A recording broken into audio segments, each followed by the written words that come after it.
नमस्कार मंडळी, RP food destination मध्ये तुमचं सहर्ष स्वागत. आज आपण बनवतोय वॉटरमेलन ज्यूस. हा सिरीज मधला दुसरा भाग आहे. तर चला मग कसं बनवायचं ते बघूया. आता आपण कसा बनवायचा बघूया. एकदम अगदी सोपं आहे. आपण ह्याच्यात काही साखर टाकायची नाहीये, कारण जास्त साखर टाकली तर असं म्हणजे कलिंगड जे आहे ते खूप गोड आहे. तर साखर टाकायची काही गरज नाही आपल्याला. तर आपण थोडंसं टेस्टसाठी मीठ टाकायचं.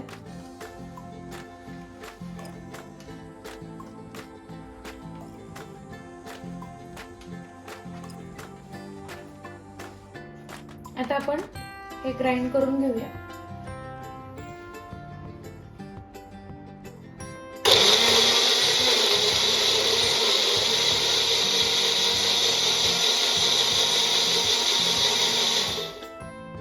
आता आपला ज्यूस तयार झालाय. आता आपण ह्यामध्ये बिया आहेत, आपण काढून घेतल्या नव्हत्या बिया. तशा बिया सगळ्यामधल्या काढता येत नाहीत आपल्याला. तर आपण खरं तर बियांसाठी हे आपण गाळून घेतोय. नाहीतर न गाळलेलं कधी पण चांगलं असतं, म्हणजे टेस्ट त्याची निघून जाते गाळल्यानंतर. पण आता आपण बियांसाठी फक्त त्याला गाळलंय.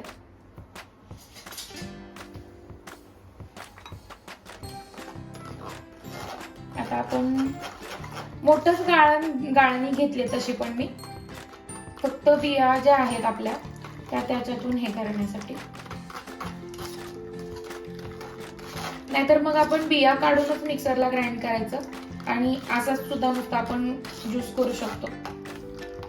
मी एकदम सिंपल असा हा वॉटरमेलन ज्यूस बनवलाय. ह्यामध्ये आपल्याला काही सोडा वगैरे, मोजिटो वगैरे काही बनवायचं नाही. पुदिना वगैरे आपण ह्याच्यात काहीच टाकणार नाही.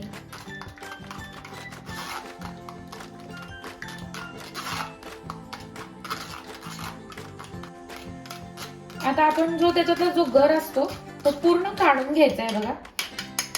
फक्त बिया ज्या आहेत तो फक्त वरती राहणार आहेत, त्या फक्त राहणार आहेत. नाहीतर बाकी जो सगळा गर वगैरे आहे त्याचा जो थिकनेस आहे तो तसाच आपण ह्याच्यातून गाळून काढलाय. फक्त आपण बियांसाठी याला असं एवढं हे केलंय गाळणीमध्ये. आता आपण ह्याच्यात थोडंसं पिंक सॉल्ट टाकायचं, ते पण टेस्टसाठी. कारण आपण वॉटरमेलन जेव्हा खातो त्यावेळेस आपण त्याला थोडंसं मीठ लावून खातो, तर एक वेगळीच अशी टेस्ट येते. म्हणून आपण त्यात थोडंसं मीठ टाकायचं.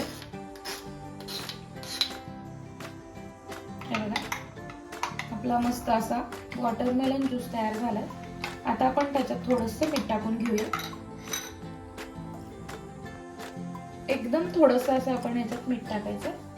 तुम्ही या ठिकाणी काळं, पिंक किंवा पांढरं कोणतं पण मीठ टाकलं तर चालतं, प्रॉब्लेम नाही आहे त्यासाठी. आता आपण थोडंसं मिक्स करून घेऊया याला.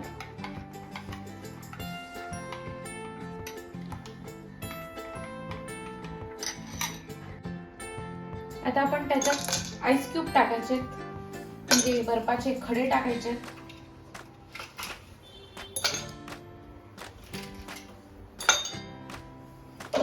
आता आपण त्यामध्ये हा जो ज्यूस बनवलाय तो टाकायचा आहे.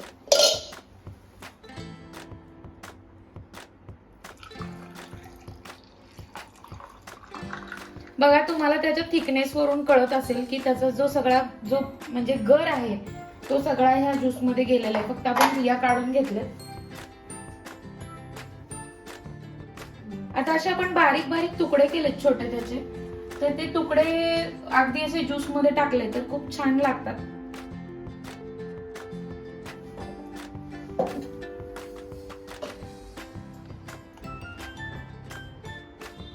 एकच मिनिट, आपण त्याला आता ना चमचा हे करू आपण त्याला.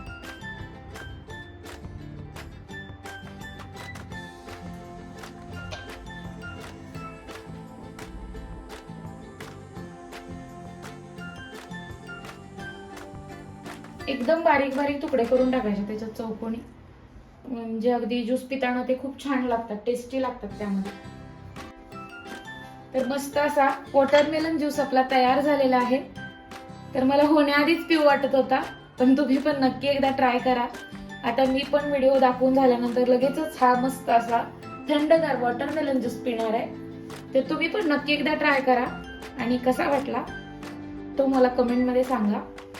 व्हिडिओ आवडल्यास लाईक करा, शेअर करा, सबस्क्राईब करायला विसरू नका. व्हिडिओ एंड पर्यंत बघितल्याबद्दल धन्यवाद.